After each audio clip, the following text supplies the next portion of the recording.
नमस्कार मंडळी, नवीन एका इंटरेस्टिंग व्हिडिओमध्ये सर्वांचं मनापासून स्वागत आहे. मित्र, महाराष्ट्रातील संजय गांधी निराधार अनुदान योजनेच्या लाभार्थ्यांसाठी त्यामध्ये दिव्यांग व्यक्ती असतील, विधवा महिला असतील, ज्येष्ठ नागरिक असतील, आजारी व्यक्ती असतील, या सर्व लाभार्थ्यांसाठी ही व्हिडिओ अतिशय महत्त्वाची आहे. मित्रांनो, संजय गांधी निराधार अनुदान योजनेचे पैसे यापूर्वी डायरेक्ट बँकेमधून तुमच्या खात्यामध्ये जमा होत होते, परंतु डीबीटी प्रणाली सुरू केल्यानंतर आता तुमच्या आधार कार्डला जी बँक लिंक आहे त्या बँकेमध्ये हे पैसे तुमच्या खात्यामध्ये जमा होतात.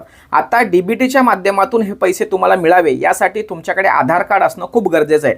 महाराष्ट्रामध्ये अशा अनेक लाभार्थी आहेत की त्यांच्याकडे आधार कार्ड आहे, परंतु त्यांना त्यांचे जे काही आधार अपडेटेशन आहे, म्हणजे KYC असेल किंवा OTP व्हेरिफिकेशन असेल किंवा बँक मॅपिंग असेल, या सगळ्या अडचणीमुळे त्यांना पैसे मिळत नाहीत. लक्षात ठेवा, अनेक लाभार्थी असे आहेत की त्यांचे हाताचे ठसे येत नाही किंवा डोळेसुद्धा त्यांचे कॅप्चा होत नाही, त्यामुळे त्यांना आधार कार्डसुद्धा काढता येत नाही. मग असे लाभार्थी काय झालेत, या योजनेपासून वंचित झालेले आहेत.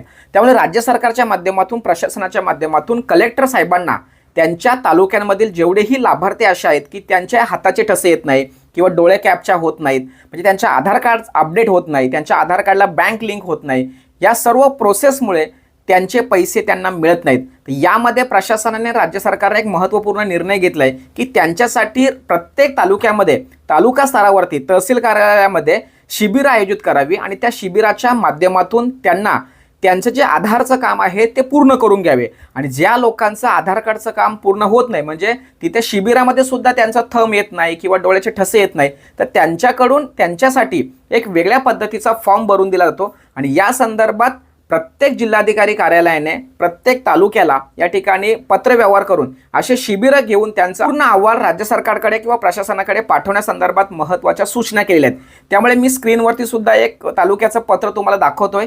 तर अशा पद्धतीचं हे पत्र प्रत्येक तालुक्याने प्रसारित केलेलं आहे.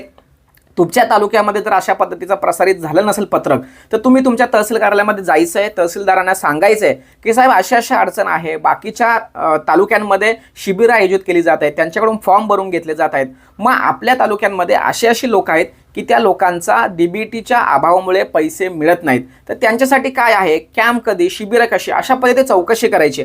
आणि ज्या ज्या ठिकाणी ही शिबिरं सुरू केलेली आहेत त्या ठिकाणी जास्तीत जास्त लोकांना कशा पद्धतीने पाठवता येईल यासाठी प्रत्येकाने मदत केली पाहिजे. एक लक्षात ठेवा, तुम्हाला सर्वांना असं वाटतं की बाबा मला पैसे आले पाहिजे, मला असे पैसे आले पाहिजे, पण माझ्या या व्हिडिओच्या माध्यमातून सर्वांना विनंती असेल की आपल्याला जसं वाटतं की बाबा मला पैसे आले पाहिजे, त्याच पद्धतीने माझ्या सहकार्याला सुद्धा पैसे आले पाहिजे. म्हणून मित्रांनो, ही जी माहिती आहे, ही व्हिडिओ महाराष्ट्रातील सर्व लाभार्थ्यांसाठी शेअर करा. म्हणजे त्यांच्या ओळखीचा कोणी असेल का, त्याचं थंब येत नाही, त्याच्या डोळ्याच्या कॅप्चा होत नाहीत, तर किंवा त्यांचा आधार कार्डचा प्रॉब्लेम आहे, तर त्यांच्या हा प्रश्न मार्गी लागून त्यांना अनुदान मिळेल.